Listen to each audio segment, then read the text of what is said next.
but not huge. And he folds. He probably had like Queen 10 or something like that. Um, I'm not really sure. Anyways, so it's not a tremendously non-standard. It's a pretty standard hand. The bet sizing is for me. The bet sizing changes between like 55 and like 80% of the pot, based on a lot of different things. Um, I would say specifically it is based on just what has happened in recent history. Um, I don't know, just kind of what's going on in recent history. This eights hand is really interesting. I don't think I played it particularly well, but I'm just not really sure what I can do differently, which is interesting because you have, me playing 500, 1,000, and I'm a little unsure myself, which I'm usually not. I think about four betting, but we just really don't have a ton of history, and so I don't really think that he's got smaller pairs, and I don't necessarily think that he thinks I can four bet light. So we're not at the point where I want to four bet eights for value. If I were to four bet call eights here, it would be a semi-scared play in my opinion because I'm a little bit afraid of playing a flop with somebody that's good. So it'd be like a semi-scared play. But at the same time, like it would be like I know that when I four bet call eights, it's not going to be an unbelievably negative EV play because eights are just too good in a three-handed game. But I like to call them, and it comes Jack 5-2, and it comes Jack 5-2, and TC bets, and again, a decent amount of his face cards have picked up a pair, anything with Jack X in it. I just want to point out I folded Jack King off on the top left. Again, he's going to, oh my God, Clayton will 3-bet me good, or he will 3-bet me in good spots, and so I'm just going to let him. I would rather take the slight EV that I lose by folding too much pre-flop than the huge EV that I lose by folding. Excuse me. I would rather take the slight EV that I lose by folding too much pre-flop than the huge EV that I lose by playing too many hands out of position pre-flop, specifically hands that can be dominated. And he won't. I won't know his bluff frequencies, and he'll just be able to act after I'm able to act. So it's difficult to play well in spots like that. Now the turn is almost always a bet for me. It's just a really weird spot, kind of. I don't know. It's a really fucking weird spot. I just can't really think of a number because of how weird stacks are. I just can't really think of a number. I just feel like I just have no idea what amount I should bet. If I bet 17-5, is he going to check shove ace queen? Is he ever checking like a reasonably big hand to me there? I think I needed to charge ace queen. Since the 4 is not really a good two-barrel card, I think there's a pretty good chance that I needed to charge ace king, ace queen. Because since it's not a good two-barrel card, I think that he will bet all of his value hands on it, is what I'm trying to say. So when he checks, I think that I'm just usually ahead. Top right, I open the button with aces. I get called by Dur in the big blind. Comes 10-8-8. I'm betting for value from straight draws. I'm betting for value from 10x. Ace high will check call. All kinds of hands will check call that are worse than mine. Bottom left is sort of an awkward spot. It's sort of awkward because you'll see why it's sort of awkward. Two different things are going on here. On the bottom left, the flop goes check check. I was gonna check raise Dur from 4K to 11K or whatever and call his shove with top pair on a draw heavy board. I'm also not really sure if he's checking behind or betting 9x or 4x. So I think it's mandatory to check raise him, especially with that many draws out there and him being so short.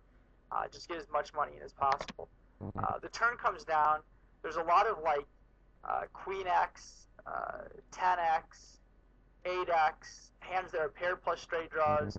A lot of those hands have a diamond in it. Just everything that's going to call my turn bet. So I'm going to bet 4,500, a little bit on the bigger side, and hope that he calls it. or or raise. I would just stamp get it into a raise, but just because he's so short too. Top right, not really sure what bet size. I'm just really making sure he doesn't fold a 10. So I'm just going to go ahead and bet what I consider to be a relatively normal bet size, and he snaps it. Yeah, and I don't think I go back and look here in this video because I just recorded it a couple days ago. Pretty sure I don't go back and look, but I think I looked later, and I think he actually had I think he had jacks actually, pocket jacks, which makes sense. Cooler for him, obviously, and good hand for me. Unfortunate that he wasn't a little shorter and he 3-bet pre-flop, so I could have 4-bet, or just he 3-bet pre-flop, and he could have just value-towned himself in 3 streets. But shit happens. Now, my hand is strong, relatively speaking, on the left-hand side, the bottom left-hand side. But if you notice all the hands that I was getting value from on the turn, all those hands pretty much got better on the river. A lot of them made a straight with a queen. There's just a ton of hands like queen 9 and shit that are like in his range. Just a lot of shit that's in his range that has a queen in it. Queen X of diamond. There's just so much shit that is better than me. Obviously, he's value betting a 7 because he doesn't expect me to check a queen, and the 7 has strong absolute value. Bottom right hand side, I'm not going to continue barreling because he has ace X so fucking often. He has ace X an absurd amount of the times. After it goes bad and whatever, he bets and excuse me. After he checks and I bet and then he calls, he's gonna have a lot. In the top right, I call with Jack 9. It's relatively close, I think, when he 3.5x's it, especially I don't think he's really light there very often.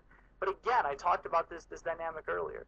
I'm just going to dick with him. I mean, there's going to be some dicking going on.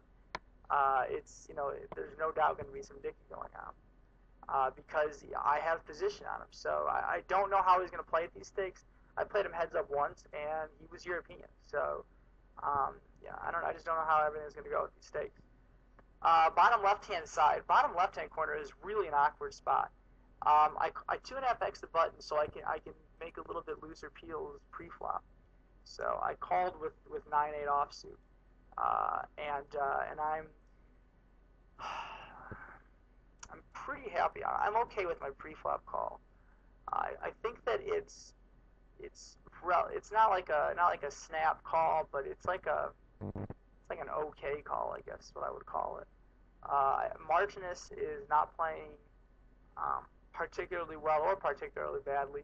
He's c-betting with a relatively high frequency, I think, in 3-bet pots, and he was betting what I would consider to be a large amount of the pot. Now, I have bottom pair, not middle pair. I'm behind every other pair plus gut shot combo, which he probably has a lot of. Jack 10, 10, 9, Queen Jack in his range.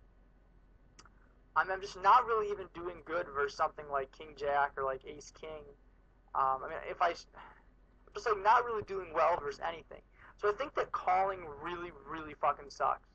I think that calling sucks because I'm just not gonna know when he's barreling, and it just sucks. So if anything, if I'm gonna just decide that he can be light here and have like 6-7 and 6-5 and 4-5 and 3-4 suited and shit like that. If I just decide that he's so light, he's doing that, and he's continuation betting a flop that I am pretty sure that he knows that hits my range, then I could just decide, fuck it, I'm just gonna stick all the money in the middle because it's not like I'm doing horrid versus most ranges, but to me it's like a basically, it's like a slightly behind or way the fuck behind situation with my 9-8, and I don't want to be way the fuck behind. Slightly behind or significantly behind, and what I would have to decide is whether or not the overlay in the pot dictated a shove, and the fact is I'm just not really sure. If I fold this hand, I'm just not going to be happy about it, and if I call with this hand, I'm just going to be really unhappy about it. And if I go all in with this hand, I'm also going to be pretty unhappy about it. So I feel like no matter what, this is an annoying spot. And maybe if I'm really just going to get dicked with this much,